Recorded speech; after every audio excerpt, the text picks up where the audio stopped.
Kita sekarang mau mencoba bagaimana menghitung beban-beban yang bekerja pada rangka utama. Baiklah, kita mulai saja. Ya, teguhkan hati kami dalam keimanan dan ketaatan kepadamu, karena kita tidak pernah tahu di level mana dan di titik mana kemudian iman. Baik, kita sekarang sudah sampai ke perhitungan rangka utama. Ini rangka utama dari sebuah jembatan. Apa rangka utama itu? Rangka utama itu adalah bagian struktur jembatan yang memikul beban-beban yang ada di atasnya, baik itu beban yang di sini ya, bebannya di sini, baik itu beban balok melintang, memanjang, plat, aspal maupun kendaraan yang lewat. Nah, oleh karena itu kita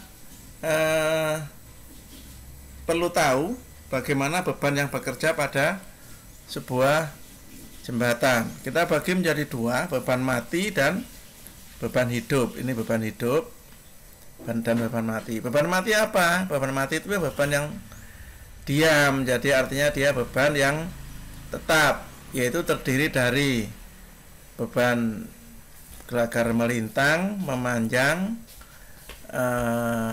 plat lantai kendaraan dan aspal, ditambah trotoar dan aksesoris. Nah, itu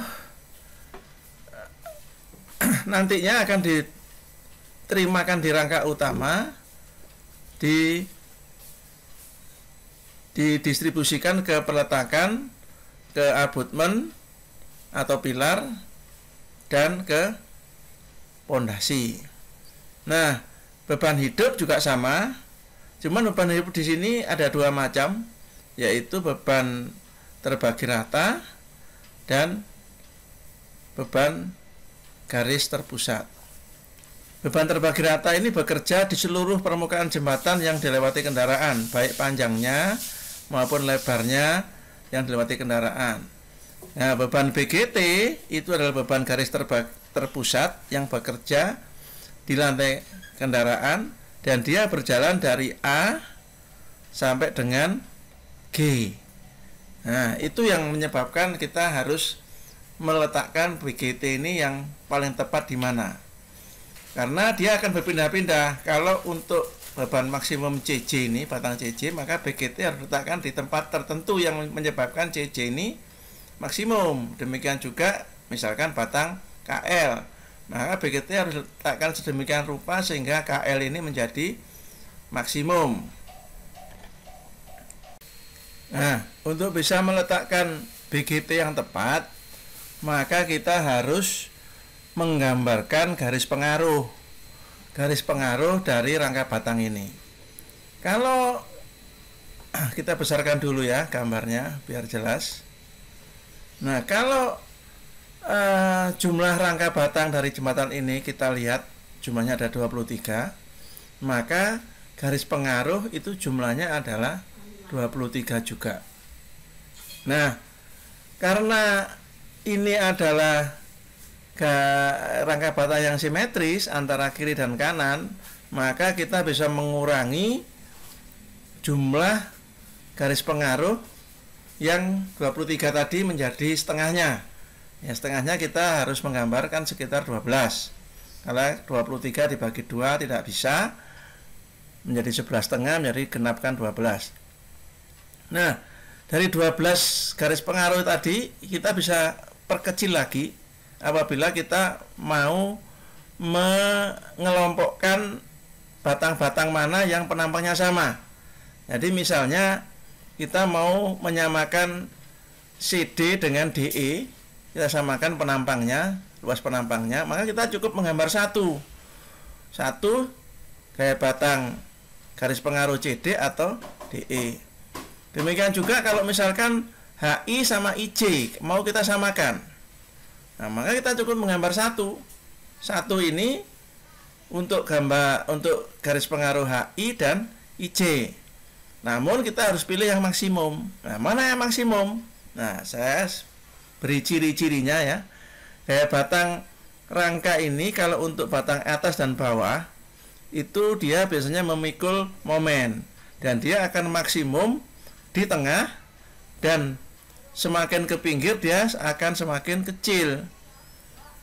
Kalau batang diagonal atau vertikal kebetulan gambar ini tidak ada, itu yang maksimum paling tepi, jadi ini paling besar nih, AH dan MG ini paling besar. Semakin ke tengah dia semakin kecil, semakin kecil. Oleh karena itu, kalau kita mau menyamakan atau menyeragamkan tiga batang ini, misalkan HB, BI, dan IC, ini penampangnya mau dibuat sama, maka kita cukup menggambar satu garis pengaruh, tapi kita harus pilih yang besar.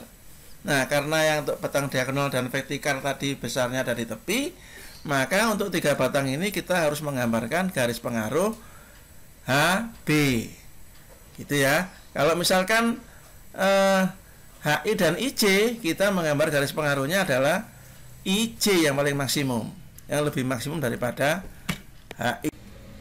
Demikian juga untuk batang bawah. Batang bawah ini kalau kita samakan misalkan AB dengan BC, maka kita cukup menggambar satu garis pengaruh, yaitu yang paling besar di sini adalah BC, karena BC lebih tengah daripada AB. Gitu. Nah, berikutnya ini adalah checking saja. Jadi ini checking untuk beban P tadi.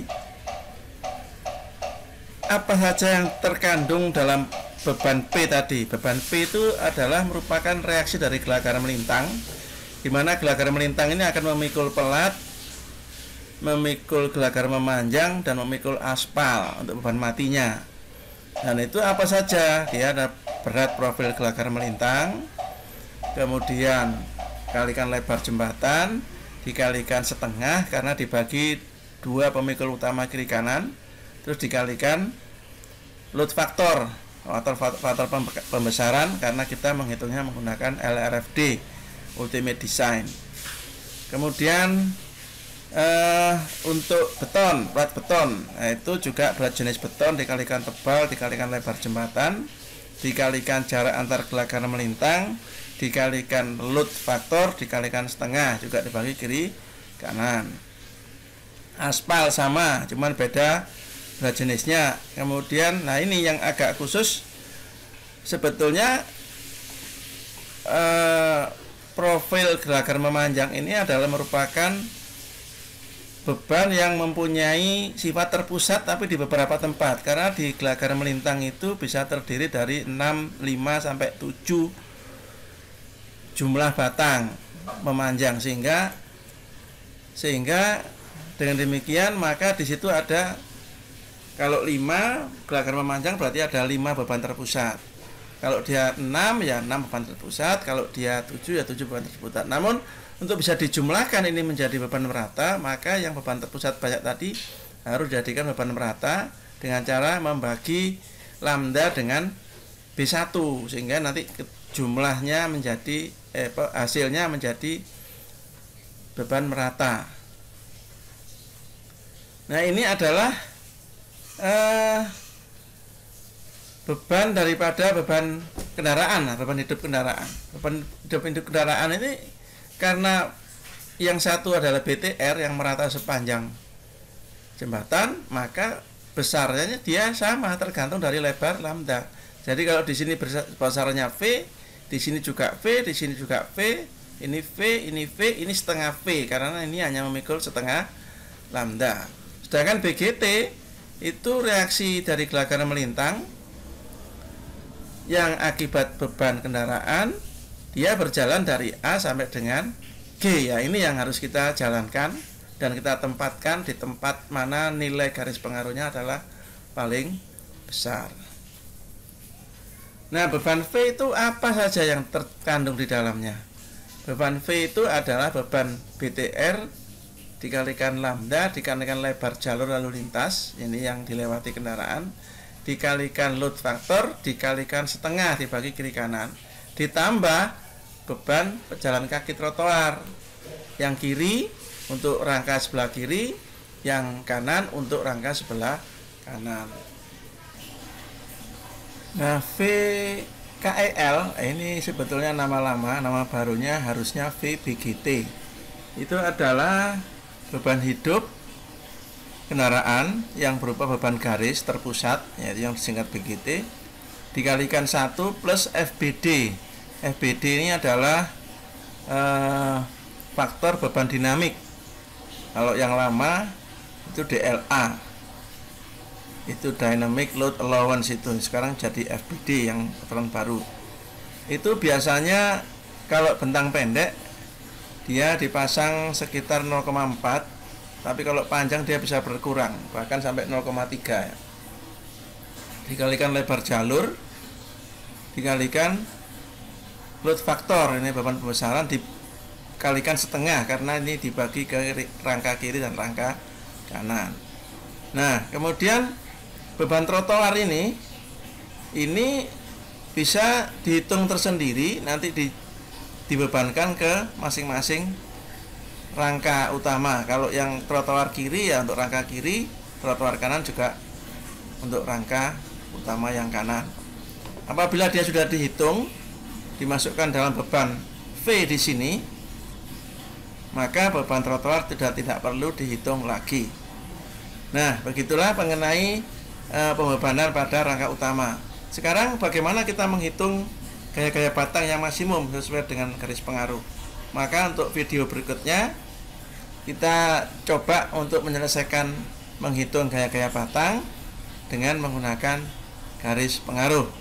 Nah, silakan melihat video berikutnya.